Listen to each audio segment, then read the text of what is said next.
we have an area where the roof was leaking bad for years and years.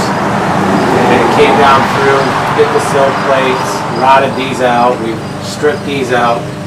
We did some mortaring on top of the brick to make sure it's solid. And then we're starting to add back in the sill plate. We removed all the bad wood in here. We do have a good piece here. Someone had done some replacing here, so we went back to the good stuff. All this we stripped out. We're going to cut that board off.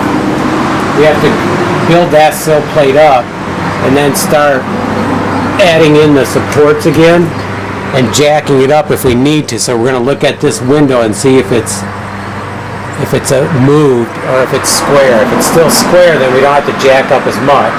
But again, we have to jack up in places. This is definitely dropped here. You can see it's dropped down there. And you can see it's dropped down here tremendously. So this whole thing has to come up.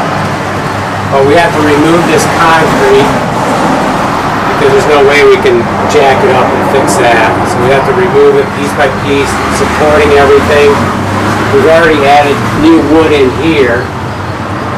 We have to cut these off and then rebuild this whole area. And then we have to cut these off, rebuild these, fasten them into the plate here. So basically we got a lot of work here to rebuild all this. And then once we get it all rebuilt, then we'll start adding our design, which will be a much later step.